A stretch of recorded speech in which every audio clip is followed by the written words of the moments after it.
الله عليه وسلم وشر الأمور محدثاتها وكل محدثة بدعة وكل بدعة ضلالة وكل ضلالة في النار. Ikhwan wa akhwati fillah, bapak-bapak, ibu-ibu, kaum muslimin dan muslimah, jamaah majelis taklim Masjid Pondok Mutiara yang semoga dimuliakan oleh Allah Subhanahu wa ta'ala.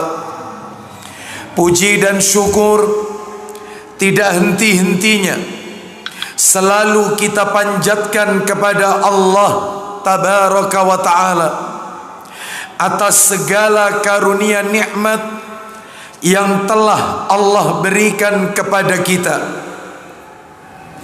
Dan di antara sekian banyak bentuk kenikmatan-kenikmatan yang Allah karuniakan kepada kita dan kita rasakan pada sore hari ini adalah nikmat diberikannya kita kemudahan, kesempatan untuk mengoptimalkan amalan-amalan ketaatan di hari yang dimuliakan oleh Allah Subhanahu wa ta'ala, yaitu Yaumul Jumu'ah, hari yang lebih agung di sisi Allah daripada Idul Fitri dan Idul Adha.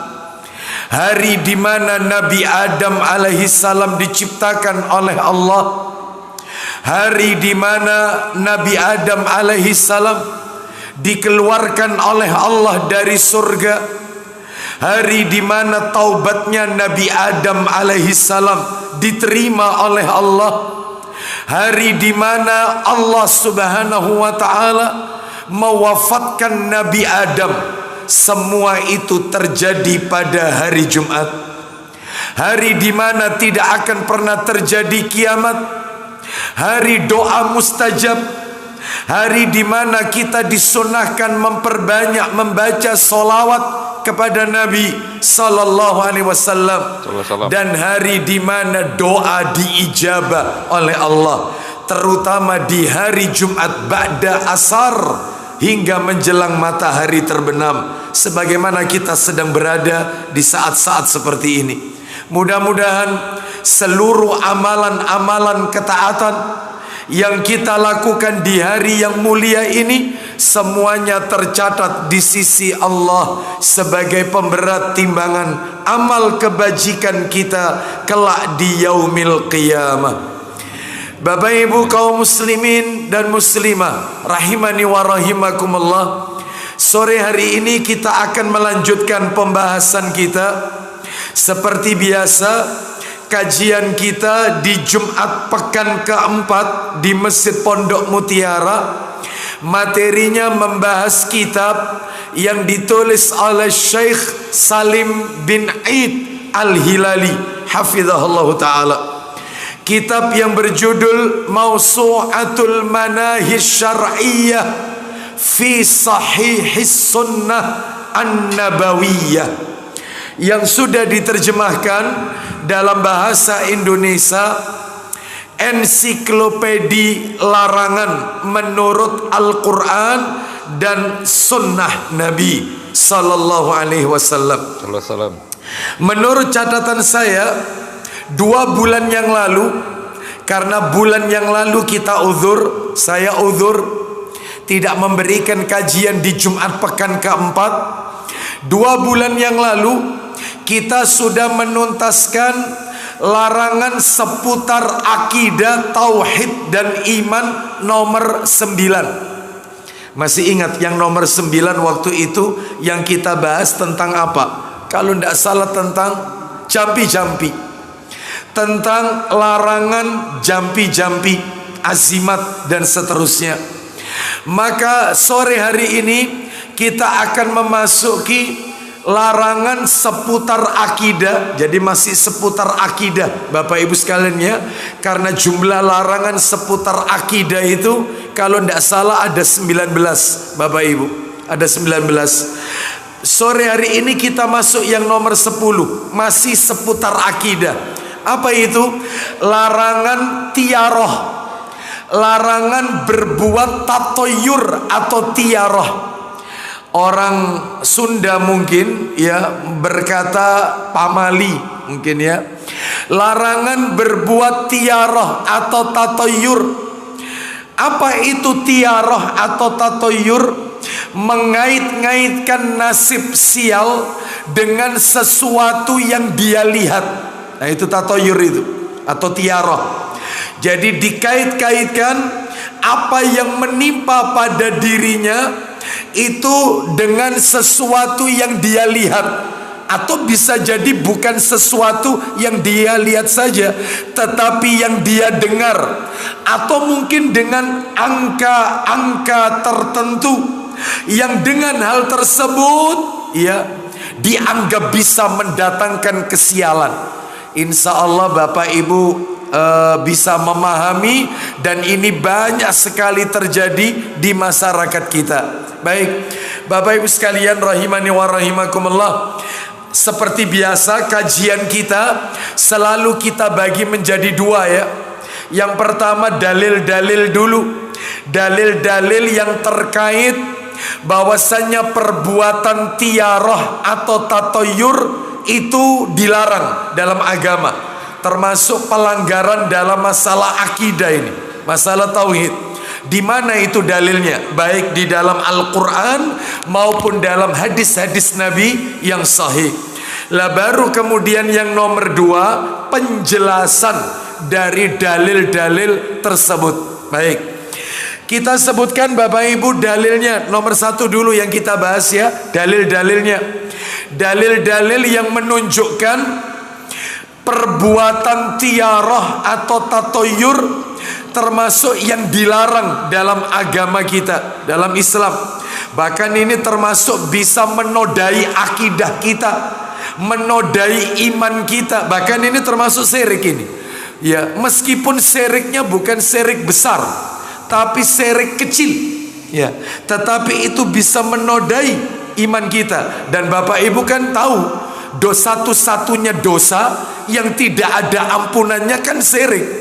Ya, tidak peduli mau syirik besar mau syirik kecil, karena di dalam Al-Quran tidak dibedakan syirik besar ataupun syirik kecil. Di dalam surat An-Nisa ayat 48 gak ada ampunannya dosa yang satu ini, yaitu syirik. Lah ini masuk kategori syirik ini, tatoyur atau tiara. Dari mana sisi syiriknya? Nanti saya sebutkan penjelasannya. Kita bacakan dulu dalil-dalilnya Bapak Ibu. Dalilnya banyak.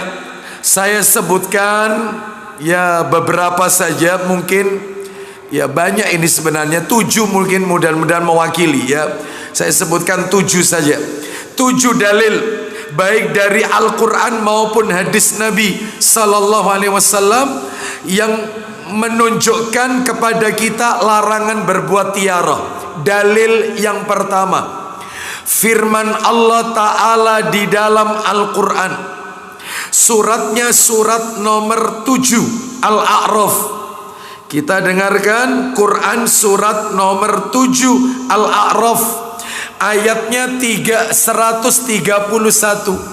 Al-A'raf ayatnya 131.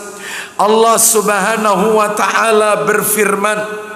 Nanti ketika Bapak Ibu mendengarkan ayatnya, murotalnya, coba sambil diperhatikan, ada enggak nanti kalimat firman Allah yang berbunyi yatoyaru atau tatoyur atau tiaroh. Kurang lebih seputar itulah. Kita dengarkan Allah berfirman, Al-A'raf 131. فَإِذَا جَاءَتْهُمُ الْحَسَنَةُ قَالُوا لَنَا هَٰذِهِ وَإِن تُصِبْهُمْ سَيِّئَةٌ يَطَّيَّرُوا بِمُوسَىٰ وَمَن مَّعَهُ أَلَا إِنَّمَا طَائِرُهُمْ عِندَ اللَّهِ وَلَٰكِنَّ أَكْثَرَهُمْ لَا يَعْلَمُونَ. Silakan kita dengarkan, perhatikan perkataan orang-orang Bani Israel kepada Nabi Musa alaihi salam. Silakan. Kemudian apabila kebaikan kemakmuran datang kepada mereka, lihat, kalau kemakmuran, kebaikan menimpa mereka, rizki datang, dimudahkan dalam mencari rizki, kemakmuran menimpa mereka, apa kata mereka? Mereka berkata, ini adalah karena usaha kami. Loh, kan kufur kan? Ini usaha kami. Dia tidak katakan ini datangnya dari Allah. Dia katakan, mereka mengatakan ini usaha kami, kepiawaian kami dalam berusaha. Makanya kami mendapatkan kebaikan, kemakmuran, ya, dan seterusnya, limpahan harta. Namun sebaliknya sekarang, dan jika mereka ditimpa kesusahan, kalau mereka ditimpa kesusahan, apa kata mereka? Mereka lemparkan sebab kesialan itu kepada Musa dan pengikutnya. Ya sih, gara-gara Musa ini semua ini, akhirnya nasib kita jadi seperti ini. Ya, kami ini ditimpa kesusahan ya gara-gara Musa dan pengikutnya. Coba kalau tidak ada dia, hidup kita makmur. Nah ini, ya seperti itu. Ya. Oleh karena itu, ya, maka ini termasuk tatoyur, Bapak Ibu. Anggapan-anggapan sial, menisbatkan sial itu kepada orang. Itu. Makanya tidak jarang loh di masyarakat kita itu hampir niru kayak begini. Misalnya nggak sadar kita kalau itu tatoyur, nggak sadar. Contoh, kita sedang membonceng teman kita. Tiba-tiba di pertengahan jalan ban bocor. Kita katakan, "Kabeh gara-gara kon melok kabeh." Coba kon gak melok, gak mungkin ban saya bocor. Wong ya ini selama ini saya pakai kendaraan gak pernah bocor. Gonceng kon bisa langsung bocor. Itu tatoyur itu. Serik itu Bapak Ibu. Dia mengatakan, menganggap sial, kesialan itu dia nisbatkan kepada orang. Semuanya. Seorang suami berkata, hidup saya ini enak kok, semenjak aku nikah sama kamu ini gak karu-karuan hidupku. Tuh. Ya, dia katakan, dia disebutkan kesialan itu kepada orang. Itu termasuk tatoyur Bapak Ibu, atau tiaro. Nanti tak tunjukkan bedanya tiaro sama tatoyur. Bedanya apa? Nanti belakangan penjelasannya aja. Teruskan. Ayo, silakan. Ketahuilah, sesungguhnya nasib mereka di tangan Allah. Nasib mereka itu semua ya sesuai takdirnya Allah, ada di tangan Allah. Lanjut, teruskan. Namun kebanyakan mereka tidak mengetahui. Nah, kebanyakan mereka tidak mengetahui. Hati-hati ya. Baik, sekarang kita lanjutkan lagi dalil yang nomor 2. Kalau tadi kan kesialan itu ditujukan kepada siapa tadi? Nabi siapa tadi? Musa alaihissalam. Sekarang kita dengarkan dalil yang nomor 2. Kesialan kaum Samud itu ditujukan kepada Nabi Soleh alaihissalam. Kita dengarkan firman Allah, Al-Quran surat nomor 27 An-Naml. Surat 27 An-Naml ayatnya 47. Allah berfirman, An-Naml ayat 27. Allah berfirman, قالوا طيرنا بك وبمن معك قال طائركم عند الله بل أنتم قوم تفتنون. silakan.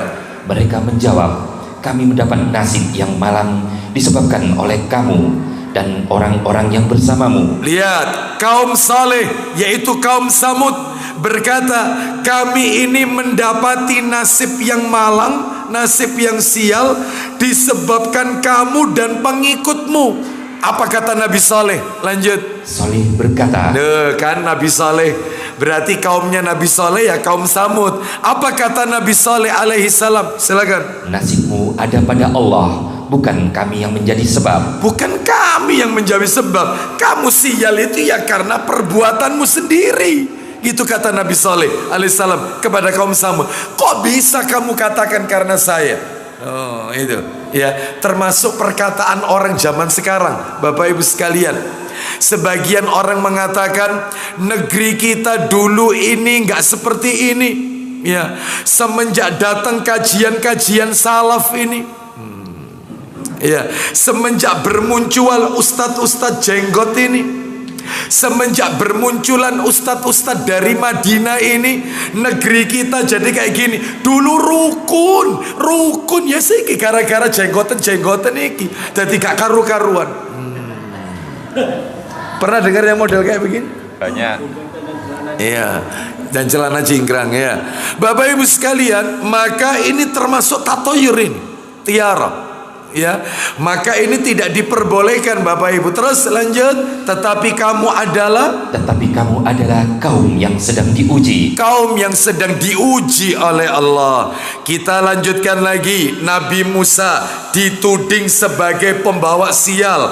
Yang nomor 2, Nabi Saleh dituding kaumnya kaum Samud sebagai pembawa sial. Sekarang yang nomor 3, Nabi Muhammad sallallahu alaihi wasallam. Ternyata tidak lepas.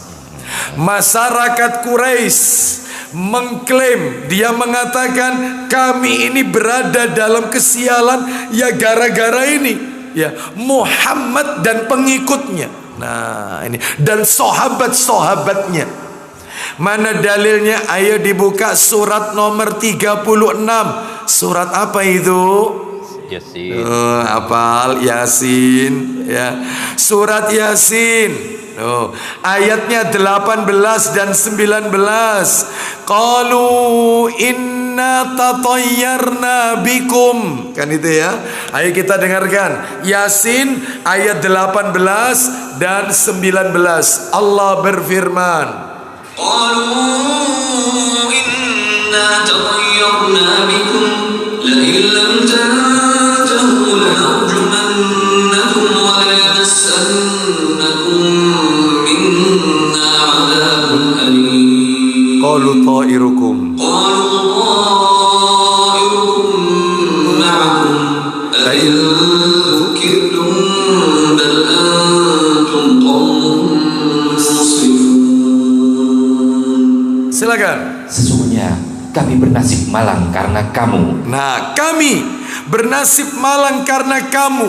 Kamu yang dimaksud di sini adalah Nabi Muhammad sallallahu alaihi wasallam. Sungguh jika kamu tidak berhenti menyeru kami, sungguh jika kamu tidak berhenti mendakwai kami, niscaya kami rajam kamu, dan kamu pasti akan merasakan siksaan yang pedih dari kami. kalau kamu tidak berhenti mendakwahkan itu, ya yang kamu serukan itu, maka kau akan kurajam, ya, dan kami siksa dengan yaitu siksaan yang pedih seperti itu. Terus lanjut 19-nya. Mereka utusan-utusan itu berkata, ya, kemalangan kamu itu adalah karena kamu sendiri. Nah itu, kemalangan itu ya karena kamu sendiri. Apakah karena kamu diberi peringatan?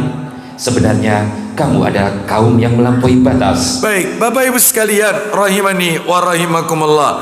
Jadi berarti nasib sial itu dinisbatkan kepada orang. Nah, ya. Nanti ada nasib sial itu dinisbatkan kepada angka. Ada. Makanya nggak mau beli rumah karena rumahnya itu nomornya 13. Karena mereka beranggapan angka 13 itu angka sial. Makanya kan tidak ada di perumahan nomor 13. Yang ada kan 12A.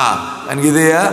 Terus menisbatkan itu bukan hanya angka, tetapi waktu, bulan Suro Muharram tidak boleh punya hajat karena diyakini bulan Suro adalah bulan sial. Belum lagi yang lainnya itu ya. Jadi banyak ini. Baik, sekarang kita lihat lagi dalil nomor 4. Dalil nomor 4 Bapak Ibu.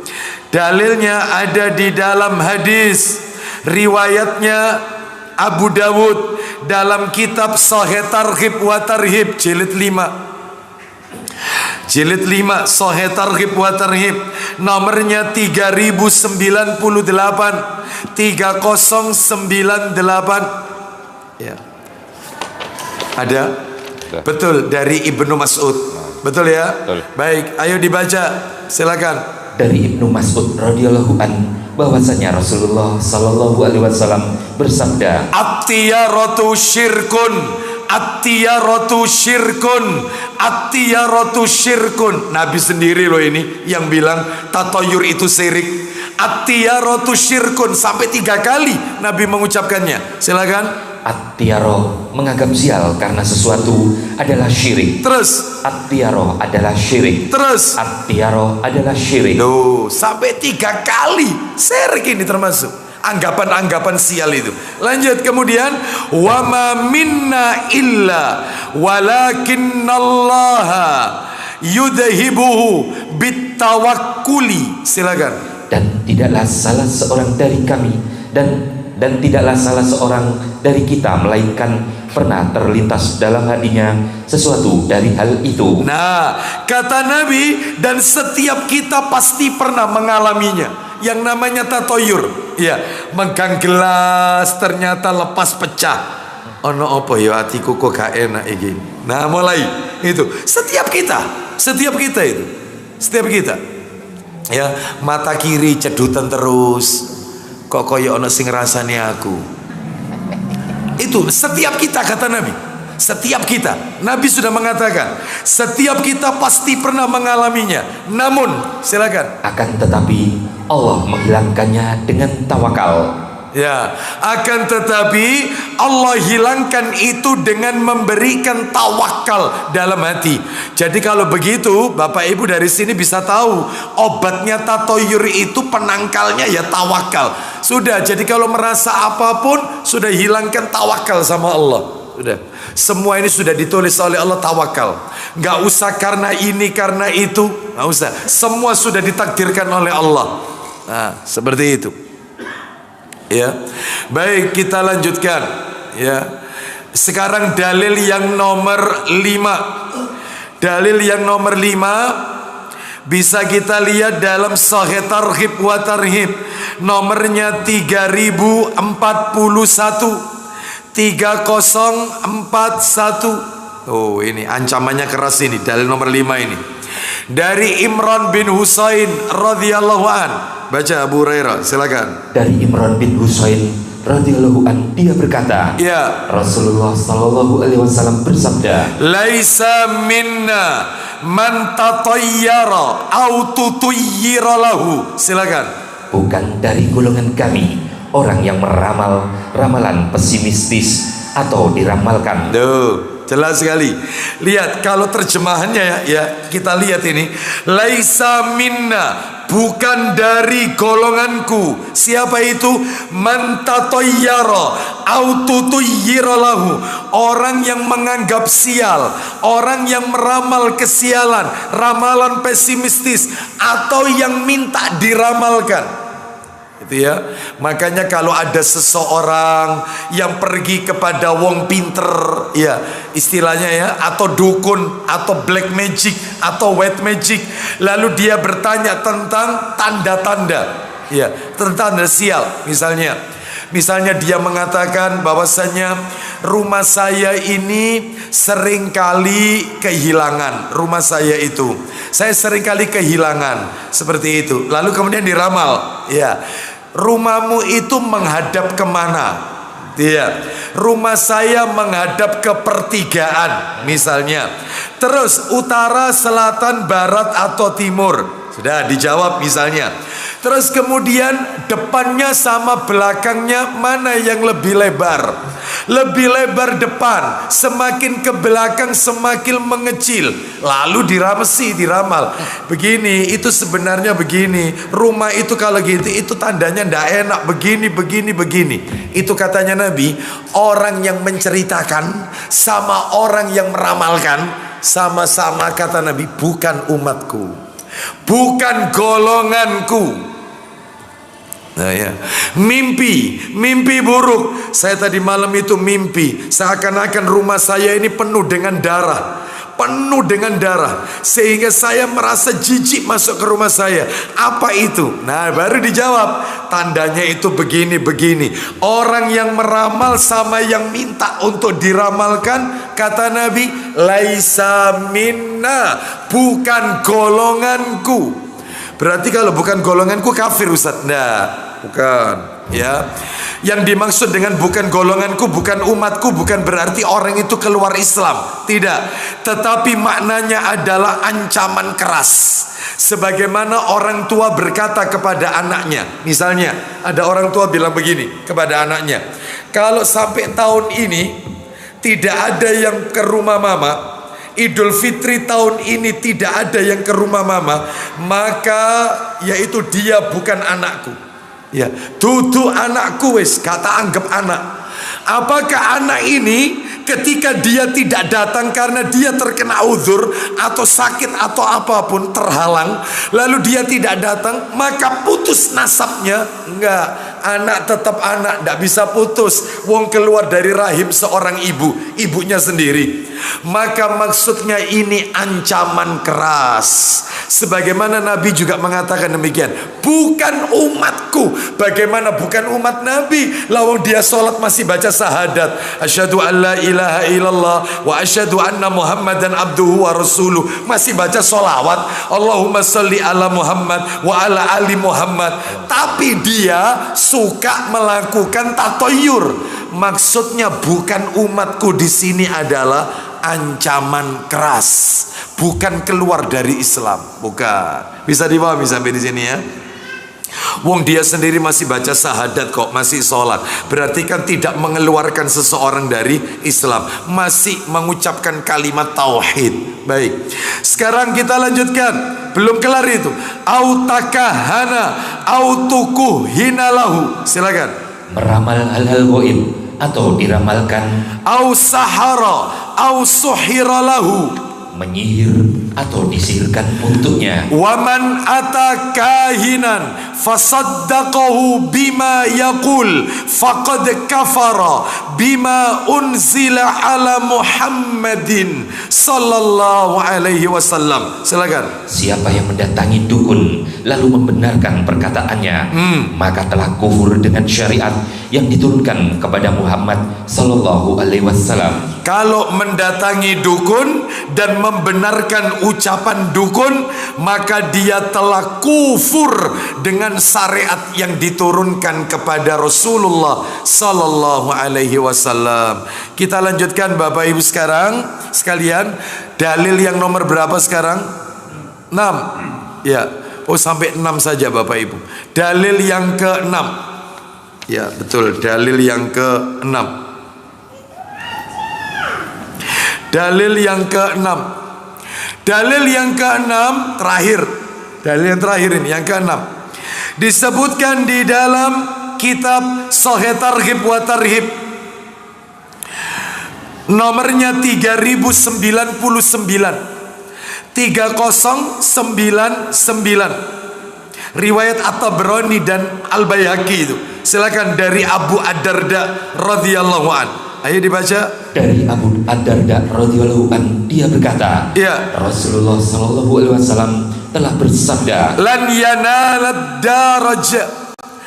yanalad darajatil ula man takahana awistaqsama aw raja'a min safarin tatayyuran. Silakan. Tidak akan mendapatkan derajat-derajat tertinggi. Stop. Bapak Ibu sekalian harus tahu, surga itu memiliki tingkatan, memiliki derajat-derajat. Maka kata Nabi, ada beberapa manusia yang tidak bisa berada di surga derajat tertinggi, tingkatan tertinggi. Nggak mungkin dia berada pada tingkatan yang bawah, bisa jadi bukan masuk surga malahan. Ya, tidak akan mendapatkan derajat-derajat tertinggi di dalam surga. Siapa itu Abu Hurairah? 1. Orang yang meramal. Orang yang meramal. Nomor 2. Mengundi nasib. Orang yang mengundi nasib. Nomor 3. Atau tidak jadi melakukan safar karena merasa sial. Nah, mengurungkan niat untuk safar karena merasa sial. Contoh, mau keluar rumah ternyata ada ular. Misalnya, dia merasa, wah ini pertanda buruk ini. Wes aku daripada nanti keluar datang musibah, kok ndak enak saya, wis tak urungkan saja gara-gara melihat ular. Itu ya, seperti itu. Atau misalnya dia melihat pertanda-pertanda lain, misalnya suara burung-burung tertentu, dia merasa ini kalau tak teruskan perjalanan saya, maka kayaknya nanti bakal terjadi sesuatu yang tidak saya inginkan. Wis daripada saya nggak jadi ada deh. Iya, gara-gara suara burung tertentu. Itu ya, itu kata Nabi tidak akan mendapatkan derajat tertinggi di surga. Memangnya surga itu ada levelnya, Ustadz? Ada.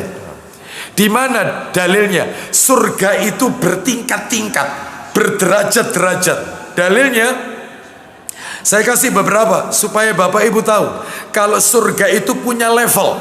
Ya, coba dibuka Al-Quran surat An-Nisa. Minta tolong An-Nisa'nya dibuka.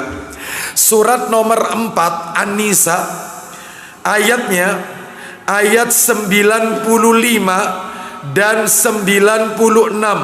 An-Nisa 95 dan 96. Allah Ta'ala berfirman, لا يستوي القاعدون من المؤمنين غير أولي الضرر والمجاهدون في سبيل الله بأموالهم وأنفسهم فضل الله المجاهدين بأموالهم وأنفسهم على القاعدين درجة وكلا وعد الله الحسنى وفضل الله المجاهدين على القاعدين أجرا عظيما درجات منه ومغفرة ورحمة وكان الله غفورا رحيما إن الذين. Baik, 96. Coba dibaca 95 dan 96. Tidaklah sama antara orang beriman yang duduk, yang tidak turut berperang tanpa mempunyai udzur halangan, dengan orang yang berjihad di jalan Allah dengan harta dan jiwanya. Nah, katanya Allah Azza wa Jalla dalam firman-Nya ini, tidak sama orang beriman yang duduk, yang tidak ikut berperang tanpa memiliki uzur, dengan orang yang berjihad di jalan Allah dengan harta dan jiwanya. Yang satu nggak ikut perang, hanya duduk saja. Yang satu ikut jihad dengan harta dan jiwanya.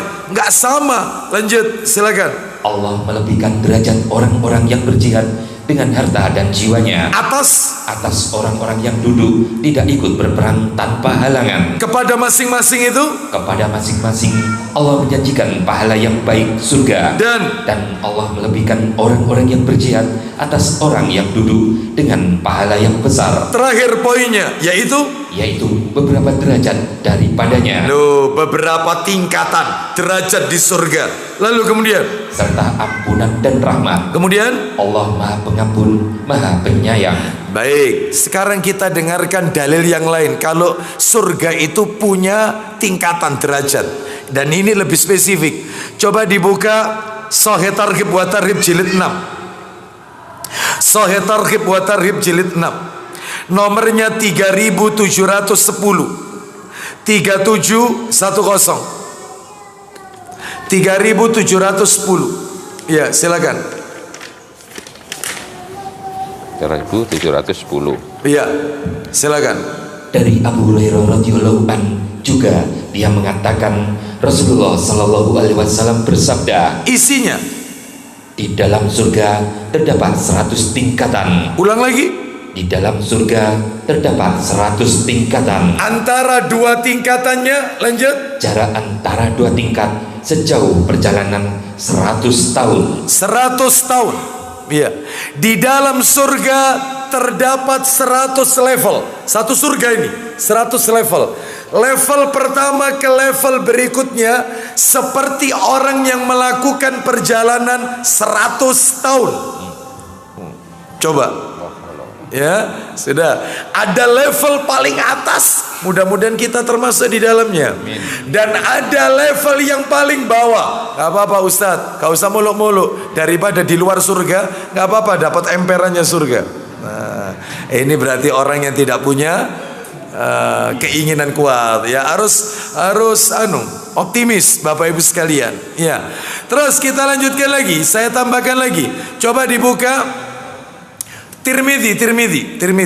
Yang di download aja. Tirmidzi nomor 2531. 2531. Kita dengarkan. Fil jannati mi'atu darajatin ma baina kulli darajataini kama bainal ardi was samai wal firdausu a'laha darajatan wa minha tufajjaru anharul jannati al arba'ah wa min fawqiha yakunul arsyu fa idza sa'altumullaha fasaluhul firdaus. Silakan. Dari Ubadah bin As-Samit radhiyallahu an, Rasulullah sallallahu alaihi wasallam bersabda, isinya di surga ada 100 tingkat. Loh, sama seperti dalil yang tadi. Surga punya 100 level, 100 tingkat. Lanjut. Jarak antara masing-masing tingkat seperti antara bumi dan langit. Kalau tadi dikatakan seperti orang yang melakukan perjalanan 100 tahun, ini beda redaksinya. Seperti bumi dengan langit, itu satu level itu jaraknya ke level berikutnya. Terus seperti bumi dengan langit, level berikutnya. Seperti bumi dengan langit, level berikutnya. Masya Allah. Ya, surga ini, ya. Ini Bapak Ibu sekalian, pendekatannya harus dengan pendekatan iman, ya, bukan dengan pendekatan logika. Ya, seperti itu. Wong Nabi saja ketika Isra Mi'raj itu kan Nabi naik buruk. Naik buruknya itu kan dari Masjidil Haram ke Masjidil Aqsa, Palestina, Baitul Maqdis. Sedangkan dari Baitul Maqdis menuju ke langit ke-7 Sidratil Muntaha kan tidak naik buruk, kan tidak ada keterangannya. Yang ada itu cuma satu keterangan, Nabi dari Baitul Maqdis Palestina naik ke langit ke-7 itu disebutkan naik tangga. Kayak apa tangganya? Wallahu alam. Pendekatannya pakai iman, bukan logika, bukan akal. Nggak bisa pakai akal, logika. Ya, seperti buruk itu dari Mekah ke Palestina naik buruk. Sedangkan Palestina Baitul Maqdis ke langit ke-7 tidak disebutkan riwayatnya. Justru ada satu riwayat menaiki tangga. Seperti apa bentuk tangganya? Wallahu a'lam bishawab. Kita pun tidak diperintahkan untuk memikirkannya, tetapi kita diperintahkan untuk mengimaninya. Sama seperti anjing yang mengikuti Ashabul Kahfi. Anjing itu berada di depan gua Ashabul Kahfi, pemuda yang tidur selama 309 tahun. 309 tahun. Kita disuruh mengimani. Selesai kita imani bahwasanya ada anjing yang mengikuti Ashabul Kahfi. Kita tidak perlu memikirkan itu anjingnya herder, apa bulldog, apa keke, apa, enggak perlu. Sami'na. Nabi Musa alaihissalam buat kapal, selesai. Ya, dari apa? Kayu. Nggak perlu kita mencari-cari sampai mumet. Kayunya kayu kamper, apa meranti, apa jati, ya. Apa kayu apa Sulawesi apa? Ya. Kita nggak tahu, yang penting imani saja apa adanya. Tongkatnya Nabi Musa alaihissalam, ya, dan seterusnya. Baik, kita lanjutkan. Terus surga 100 derajat. Tiap tingkatan seperti bumi dengan langit. Lanjut, teruskan. Dan Firdaus adalah bagian surga yang tertinggi. Nah, Firdaus itu derajat level tertinggi yang ada di dalam surga. Jadi Firdaus itu bukan nama surga Bapak Ibu, bukan. Kalau nama-nama surga itu sudah jelas, ada 10 nama surga itu Bapak Ibu. Ada surga itu yang namanya nama-nama surga, ya. Ada surga itu yang namanya Darussalam, ada Jannatul Khuld, ada Jannatul Ma'wa, ada Darul Muqamah, ada Jannatul Adnin, ada Maq'adus Sidq, ada Qodama Sidq, ada Maqamul Amin, ada Jannatul Naim. Itu nama surga. Tapi Jannatul Firdaus, surga Firdaus, nggak ada. Firdaus itu nama tempat. yaitu level tertinggi yang ada di surga. Terus Abu Hurairah, di atasnya Firdaus itu ada apa? Lanjut.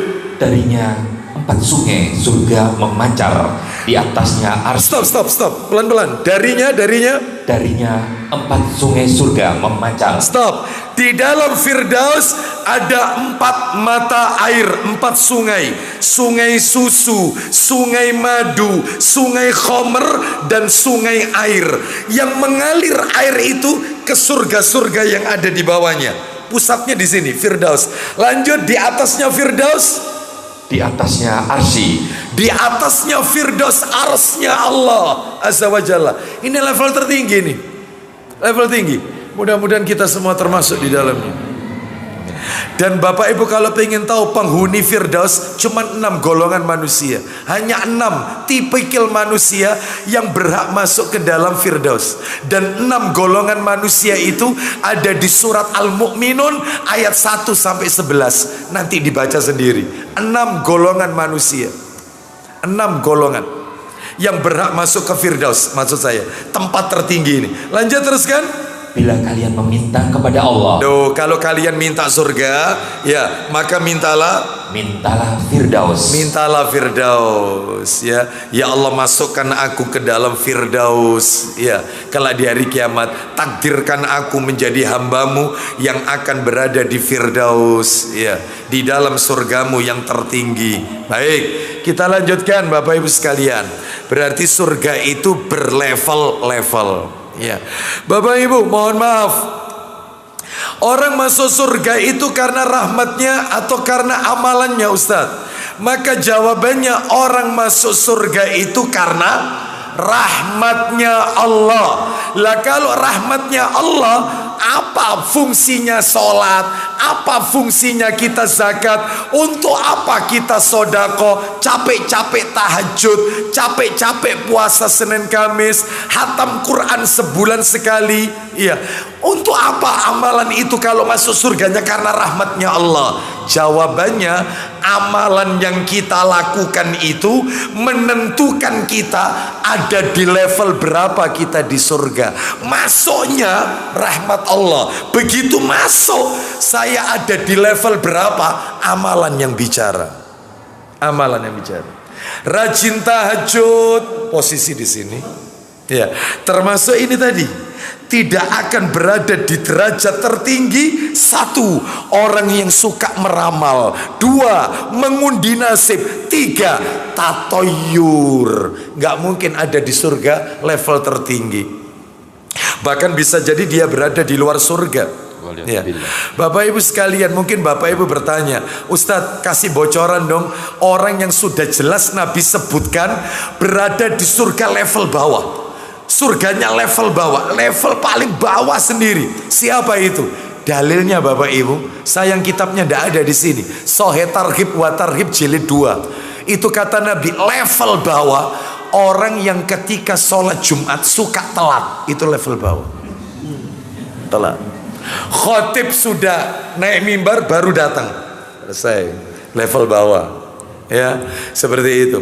Adapun kalau level tertinggi, maka ini ada materi khusus tentang ini. Insya Allah di lain kesempatan ya. Saya punya judul materi berburu derajat di surga. Itu ada materi saya. Baik. Bahkan nanti saya sampaikan ini lanjutan 2 bulan yang lalu di Masjid Al-Firdaus PP Legi. Baik Bapak Ibu sekalian rahimani wa rahimakumullah. Kita lanjutkan sekarang penjelasannya Bapak Ibu. Penjelasan dari dalil tadi 6 dalil ya, betul 6 ya, 6 dalil. Penjelasannya satu. Yang pertama adalah definisi tiaroh dan tatoyur. Apa tiaroh itu? Apa tatoyur itu? Ya. Disebutkan, kami bacakan kata para alim ulama, bedanya. Kalau tiaroh itu perbuatan yang dihasilkan dari tatoyur. Sedangkan kalau tatoyur, nah jadi saya ulang ya, kalau tiaro itu perbuatan hasil dari tatoyur. Sedangkan kalau tatoyur sendiri itu artinya persangkaan dalam hati akan terjadi kesialan. Persangkaan dalam hati akan terjadi sial. Contoh, saya gabungkan dua ini, antara tatoyur sama tiaro. Jadi panjenengan kalau kepingin tahu urut-urutannya itu adalah tatoyur dulu, bukan tiaro. Contohnya kayak begini. Keluar rumah ternyata keluar kelihatan ini, apa ini, ular. Terus dia merasa, lah mulai persangkaan. Aduh, hati saya kok ndak enak ya. Kenapa kok ada ular ya? Ini jangan-jangan pertanda ndak baik ini. Itu sudah tatoyur itu. Ternyata dia betul-betul mengurungkan perjalanannya. Wes aku ndak jadi hari ini, pergi besok saja. Lah itu namanya tiaro. Tatoyur itu awalannya. Sedangkan tiaro itu actionnya. Sudah mulai mengurungkan perbuatan karena dia merasa bahwasanya dia akan mendapatkan kesialan. Bisa dipahami? Contoh, nabrak kucing, kucing mati. Dalam hati, wah pertanda sial ini. Nabrak kucing ini pertanda sial. Ini ya. Terus ini kalau sepeda ini ndak tak mandii air, sudah ya. Ini sepeda ini kalau ndak tak siram air kembang, maka akan terjadi sial ini. Wes, daripada nanti sepeda ini terjadi sesuatu, maka dia lakukan dimandikan sepeda itu dengan air kembang. Baik, maka ketika nabrak kucing itu persangkaan, itu namanya tatoyur, itu sudah tatoyur. Terus dia betul-betul mencuci sepeda itu dengan air kembang, itu namanya tiaro. Tiaro itu sudah mulai melakukan. Kalau tatoyur masih persangkaan dalam hati. Bisa dibedakan ya di sini ya. Baik. Ini yang nomor 1. Nomor 2. Nah, ini langsung ke contoh-contohnya. Bapak Ibu sekalian, ternyata yang namanya tatoyur itu tidak hanya menimpa pada bangsa atau orang-orang jahiliyah terdahulu. Tidak. Ternyata namanya tatoyur, tiarah, itu berkembang di setiap zaman dan di setiap tempat. Tidak terluput negeri plus 62. Mana negeri plus 62? Ya. Setahu saya tempat saya 031 Bapak Ibu. Ya. Saya nggak tahu plus 62. Nah ini ya, contohnya praktek-praktek tatoyur plus tiara di negeri kita yang sering kali terjadi di masyarakat. Oh banyak. Di antaranya ini, saya sebutkan ini. Ya mumpung ketemu tak sebutkan satu persatu. Misalnya satu, contohnya ini, menganggap sial angka 13. Anggapan itu tatoyur sudah. Ya, anggapan. Misalnya dia beli rumah. Dia cocok, dia waktu survei dia cocok. Oh masya Allah kamarnya besar, enak suasananya, lingkungannya enak, masya Allah enak, ada tamannya, belakang masih ada sisa tanah, bisa digunakan macam-macam, ruangannya luas, ada kamar mandi dalam, kamar enak-enak, dia merasa enak. Tanya itu, sebelum tanya harga, rumah ini nomor berapa Pak? Rumah ini nomor 13. Waduh, 13, iya nomor 13. Loh di samping itu nomor berapa? Di samping itu nomor 15, bukan 14 misalnya. Samping saya, samping bapak nomor 12. Ini nomor 13 ini, rumah ini. Oh 13 ya, sudah. Padahal awalnya tertarik. Mulai dalam hatinya, wah ini 13 ini pertanda sial. Baik, tatoyur itu. Ternyata dia benar-benar membatalkan, nggak mau beli rumah itu hanya gara-gara nomor 13 sudah masuk kategori tiaro. Ya, begitu muncul perasaan sial itu tatoyur sudah, tatoyur kena dia, tatoyur serik itu sudah. Begitu dia betul-betul tidak mau membeli lantaran nomornya itu, maka dia sudah melakukan tiaro. Bisa dipahami di sini? Baik. Nomor 2 contohnya, menganggap sial bagi wanita hamil jika suaminya keluar masuk toilet dengan menggantungkan handuk di lehernya. Sebagian orang menganggap perkara ini bisa mendatangkan sial, yaitu janin yang ada di perut bisa terikat dengan tali pusarnya. Sungguh ini adalah sesuatu yang tidak masuk akal. Jadi kalau ada wanita hamil, seorang istri hamil, itu kalau suaminya masuk toilet, keluar toilet, itu handuknya ditaruh di lehernya gini, itu katanya pertanda sial.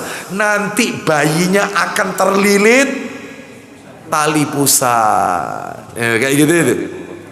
Ya, 3, meyakini jika perawan gadis duduk di depan pintu, apa katanya?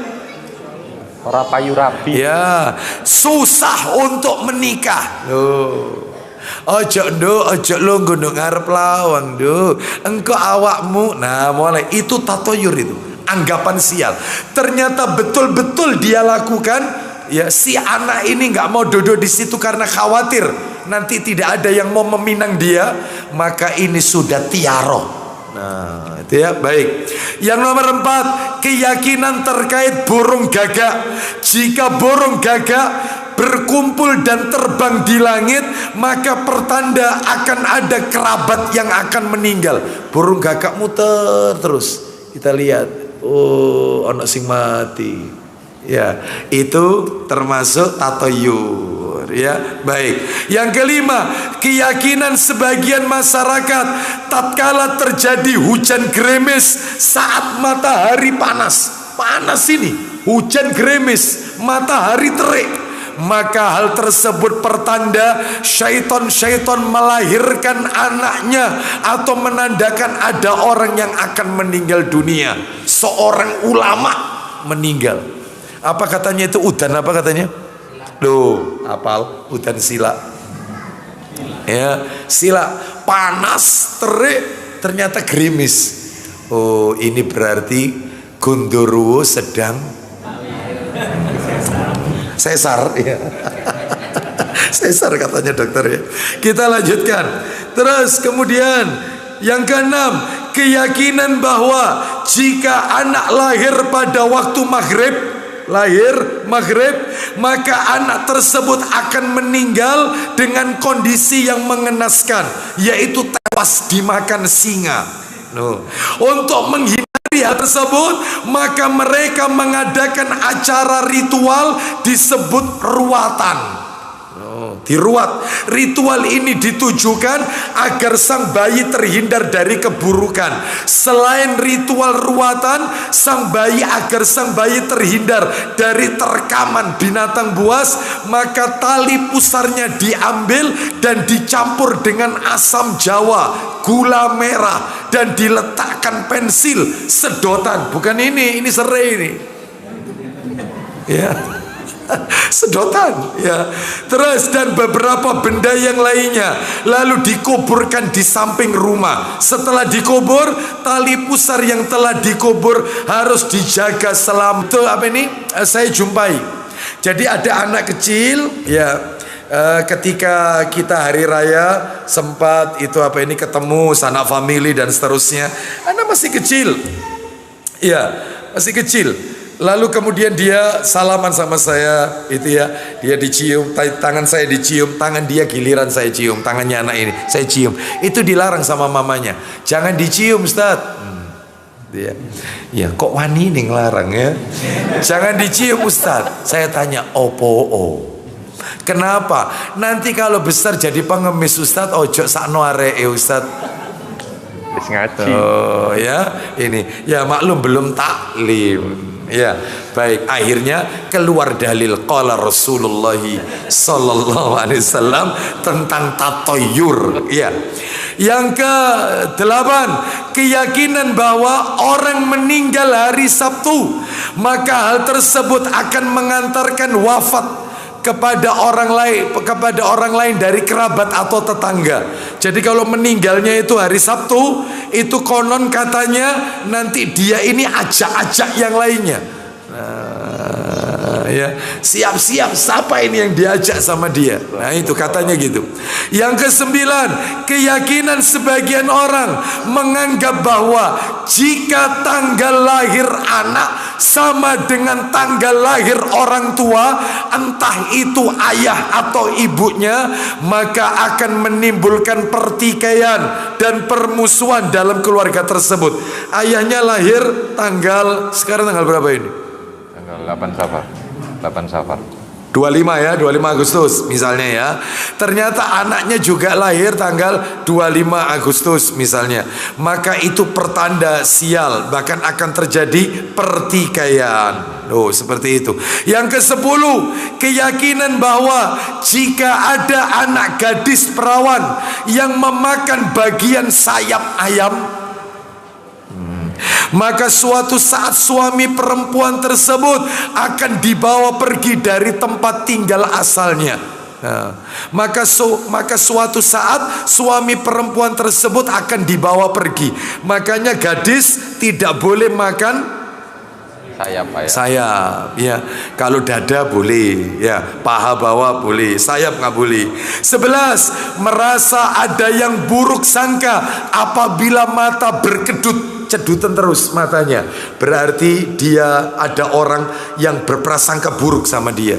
12, merasa akan ada pencuri karena burung hantu berbunyi. Nah, dengar suara burung hantu, maka pertanda akan ada pencuri. 13, merasa sial karena gelas pecah. 14, jika di jalan menemui ular menyeberang, maka pertanda sial sehingga perjalanan harus diurungkan, dan lain-lain. Banyak Bapak Ibu sekalian. Ini kalau tak sebutkan semua habis waktu kita. Contohnya banyak sekali ya. Baik, kita lanjutkan sekarang yang nomor 3. Nomor 3. Pelajaran yang nomor 3. Ya. Tatoyur dikategorikan syirik, alasannya. Nah, ya. Tatoyur dikategorikan syirik, alasannya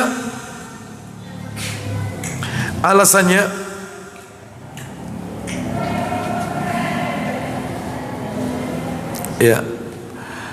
Alasannya adalah ada 2. 1, tatoyur masuk kategori syirik. Alasannya 2. Yang pertama, karena tatoyur adalah bentuk menjadikan sesuatu yang bukan sebab. Ya, tatoyur itu adalah bentuk menjadikan sesuatu yang bukan sebab. Entah itu ditinjau dari sisi syariat atau ditinjau dari praktek di kehidupan nyata. Jadi menjadikan sesuatu yang bukan sebab itu sebagai sebab, ini termasuk kategori syirik kecil. Ya seperti tadi, ya, pertanda sial katanya masalah angka 13. Pertanda sial karena rumahnya menghadap ke pertigaan. Lah ini kan menjadikan sesuatu itu sebagai sebab, padahal itu bukan itu sebabnya. Nah, ini termasuk kategori syirik kecil, Bapak Ibu sekalian. Syirik kecil. Mancing. Ya. Yang istrinya hamil terus orangnya mancing, suaminya itu gimana? Gimana istrinya hamil? Iya. Istrinya hamil, suaminya itu mancing. Nggak boleh. Kenapa itu? Makanya, saya baru tahu. Iya. Justru saya tanya sama Bapak. Iya. Ya kenapa? Anaknya sumbing. Oh, iya. Istri hamil. Nah, ini masukkan nanti tak tambahkan, Pak. Nanti tak tambahkan, ya. Ini berarti nanti 15 nanti ya. Tak tambahkan nanti. Istri hamil, suaminya ndak boleh mancing. Karena khawatir nanti anaknya sumbing. Nah, ya, kan gitu ya. Oh, itu. Macam-macam ini, macam-macam. Ya. Oleh karena itu banyak sekali hal-hal yang seperti ini, banyak. Wanita hamil tidak boleh lihat orang jelek.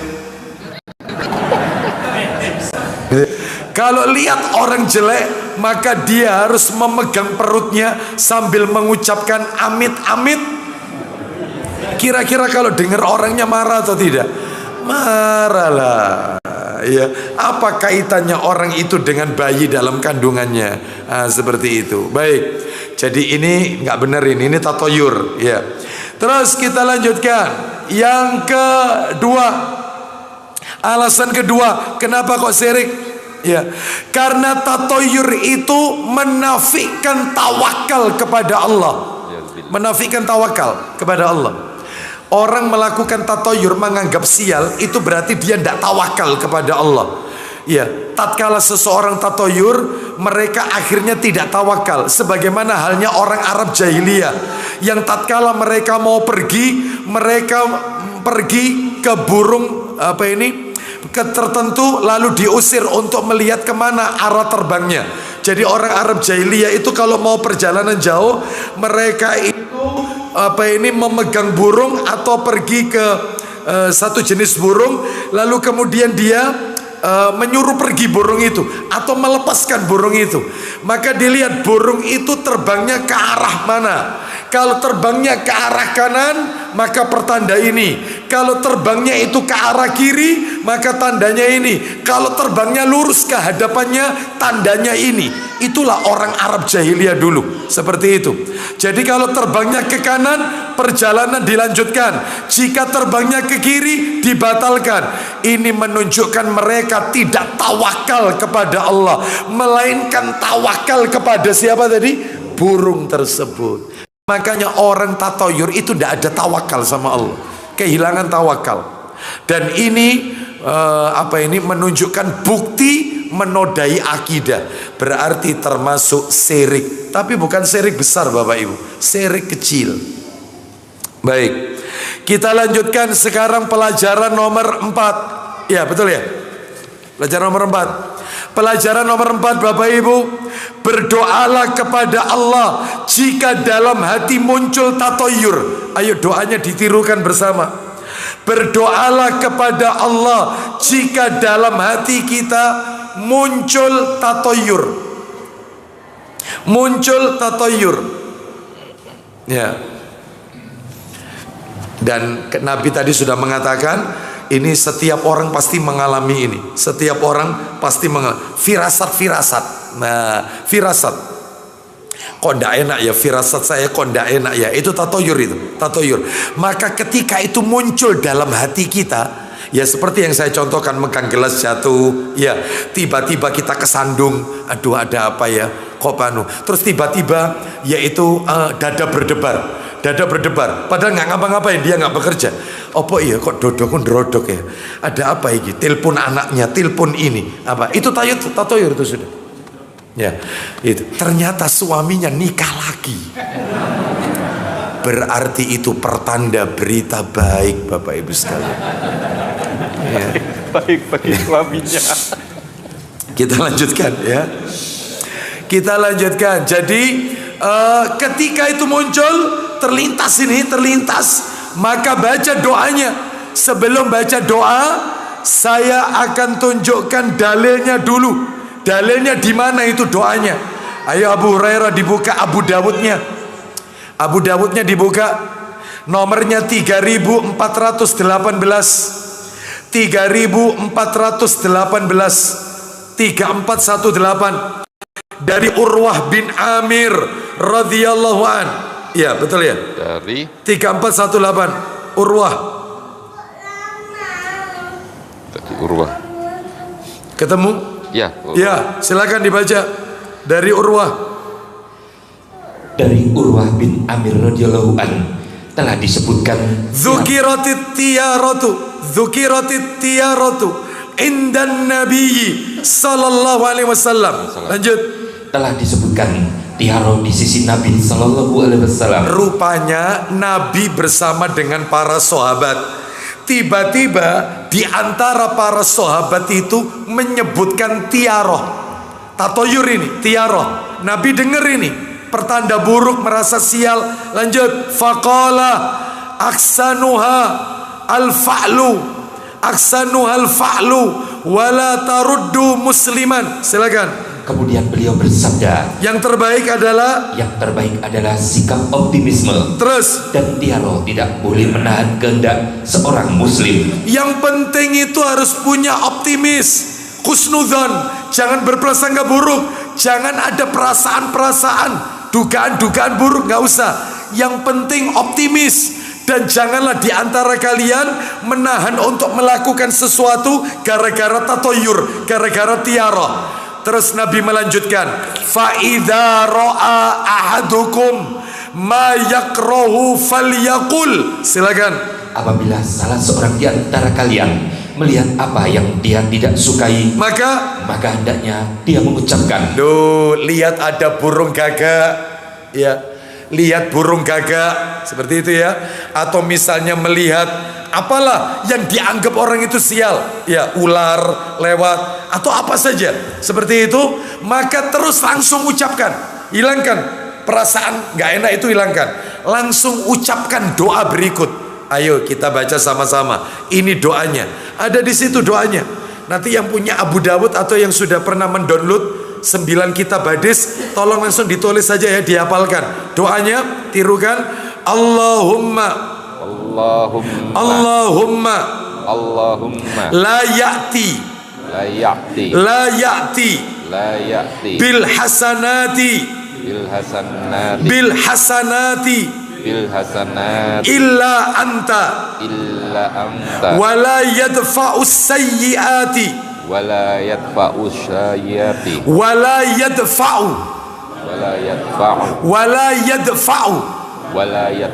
gandeng sekarang, wala yadfa'u sayyiati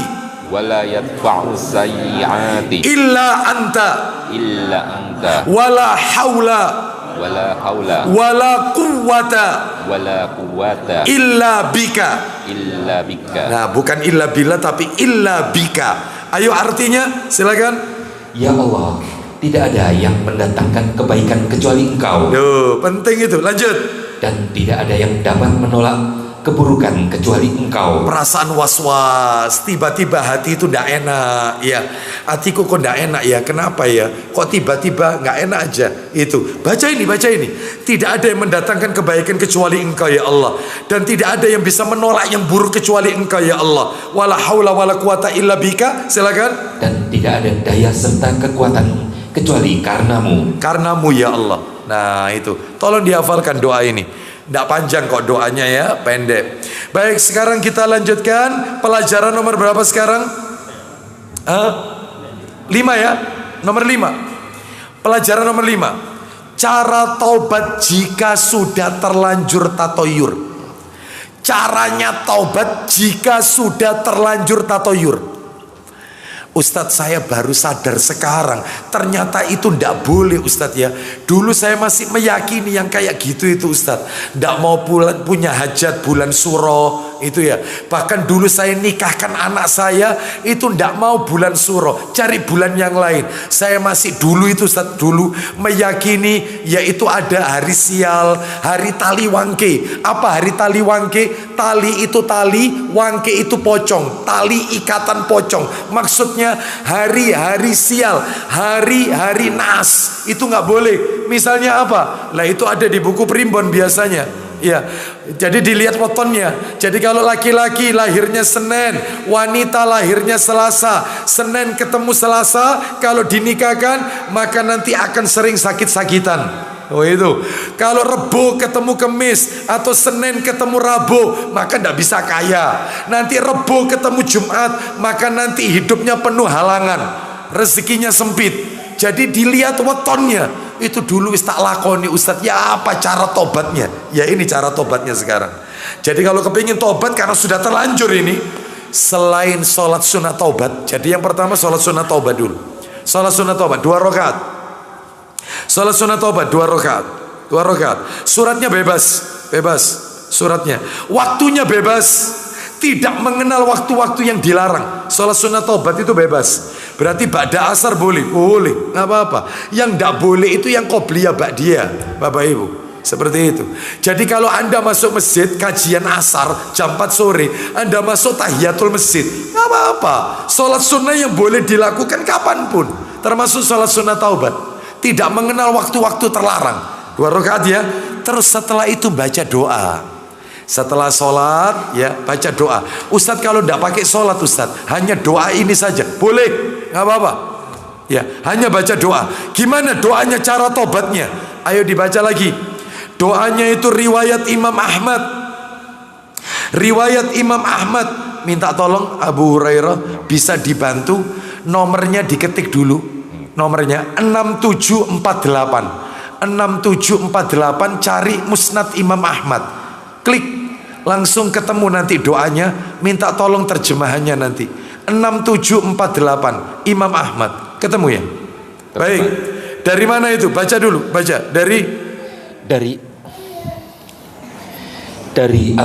dari Abu Abdurrahman Al-Hubuli dari Abdullah bin Amr radhiyallahu an, dia berkata, iya, Rasulullah sallallahu alaihi wasallam bersabda, iya, barang siapa tidak melanjutkan aktivitas kebutuhannya karena toyaro, terus, tahayul, terus, atau beranggapan sial karena melihat burung, iya, atau yang lainnya, iya, maka sungguh dia telah berbuat syirik. Terus para sahabat bertanya, iya, bagaimana kalau sudah terlanjur? Lanjut. Lalu apakah yang dapat menghapuskannya wahai Rasulullah? Supaya bisa menghapus itu, kami dahulu melakukan itu. Menganggap sial karena burung tertentu atau suara tokek. Nah itu, tekek sugi, tekek miskin. Terus nggak bunyi lagi, wah sial uripku miskin. Itu dikejar-kejar tokeknya harus bunyi lagi, tekek supaya sugi. Nah itu kayak gitu itu. Kalau sudah terlanjur ini, terlanjur tangan kiri gatelan terus, katanya pertanda apa? Ya, pokoknya macam-macam lah. Pertanda sial lah. Ya, maka lanjut silakan. Beliau menjawab, nah, hendaklah dia berdoa. Nah ini doanya, tirukan saya. Doa bagi yang sudah terlanjur ini, terlanjur tatoyur. Doanya, Allahumma la khaira illa khairuka wala tayra illa tayruka wala ilaha ghairuka. Ya itu doanya Bapak Ibu. Artinya langsung Abu Hurairah, ya Allah, tidak ada kebaikan kecuali kebaikan yang datang darimu. Terus, dan tidak ada nasib baik kecuali nasib baik yang datang darimu. Terus, dan tidak ada ilah selain dirimu. Nah seperti itu. Ya, jadi itu arti yang benar mestinya. Ya Allah, tiada kebaikan kecuali kebaikan dari Engkau. Tiada yang dijadikan objek tatoyur melainkan makhlukmu. Dan tiada ilmu yang hak kecuali Engkau.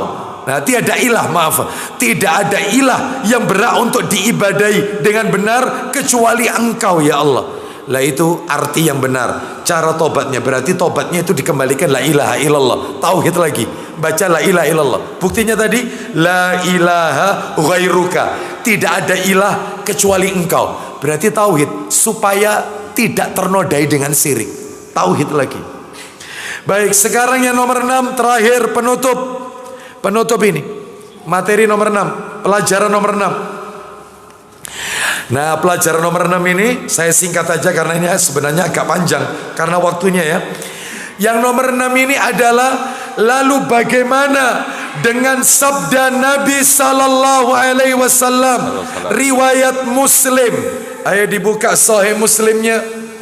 Nomornya 2083, cetakan terjemahan 2083. Lalu bagaimana dengan Sahih Muslim 2083? Ya. Kalau nomor aslinya 2225, nomor aslinya 2225. Itu nomor asli. Yang kita baca ini cetakan terjemahan 2083. Ayo dibaca dari Abdullah bin Umar. Dari Abdullah bin Umar radhiyallahu anhuma, ya. Katanya Rasulullah sallallahu alaihi wasallam bersabda, asyu'mu fid dari wal mar'ah wa fil faras. Silakan. Tidak ada penularan, tidak ada pengaruh atau alamat jahat pada suara burung. Terus, sesungguhnya pengaruh jahat atau kecelakaan atau kesialan itu terdapat pada 3 perkara. Ulang lagi kalimat terakhir, sesungguhnya kesialan itu. Ulang lagi. Sesungguhnya pengaruh jahat, kecelakaan atau kesialan itu terdapat pada 3 perkara. Loh, Nabi mengatakan sesungguhnya sial itu ada pada 3 hal. Loh kok Nabi tatayur? Seakan-akan ya, nanti tak jelaskan.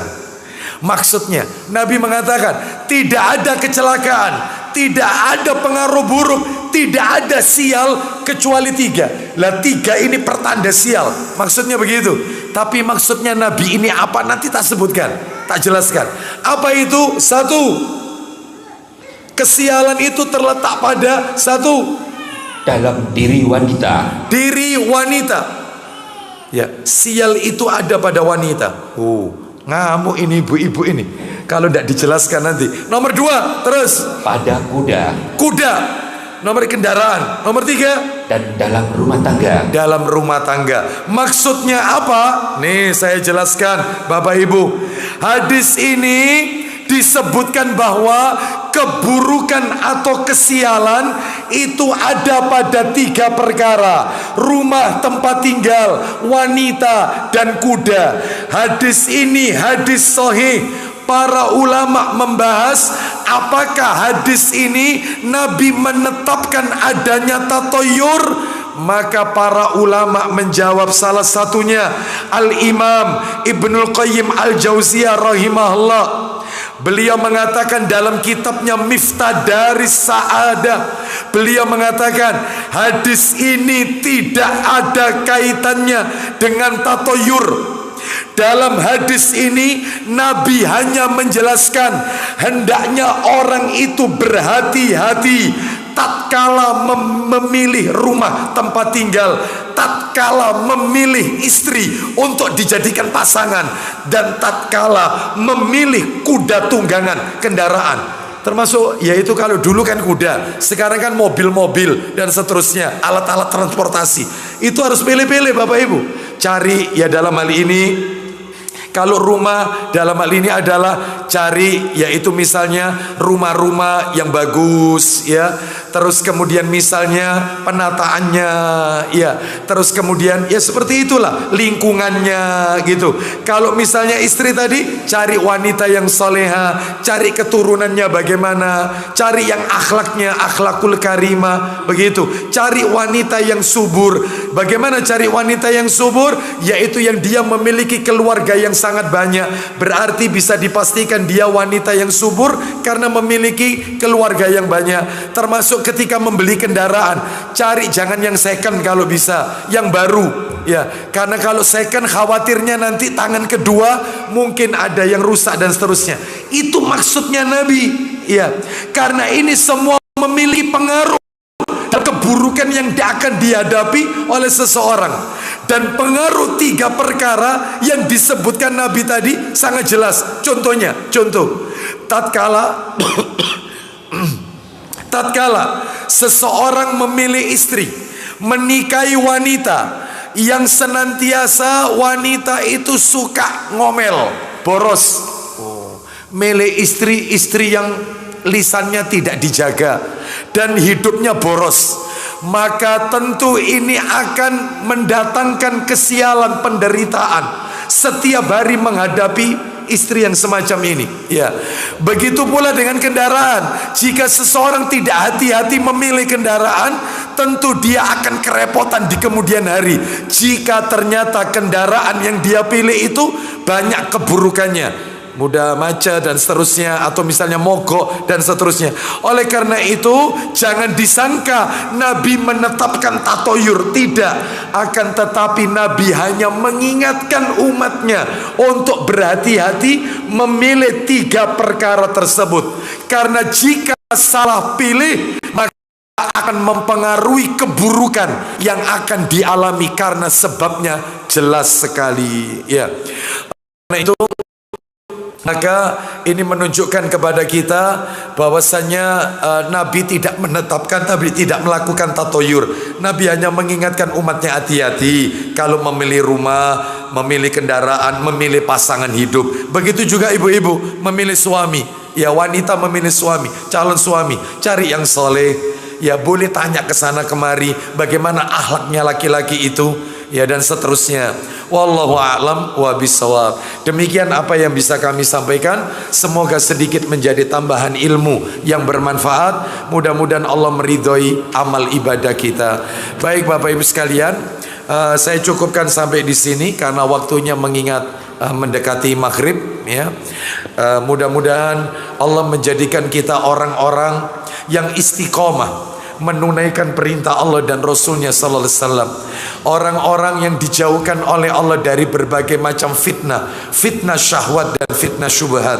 Dan mudah-mudahan Allah wafatkan kita sebagai hamba-hambanya yang mentauhidkan Allah sehingga wafat dalam keadaan husnul khatimah. Amin. Kita tutup wassallallahu ala nabiyyina wa alihi washabihi wasallam. Subhanakallahumma wa bihamdika asyhadu an la ilaha illa anta astaghfiruka wa atubu ilaik. Wa akhiru da'wana anil hamdulillahi rabbil alamin. Assalamu alaikum warahmatullahi wabarakatuh.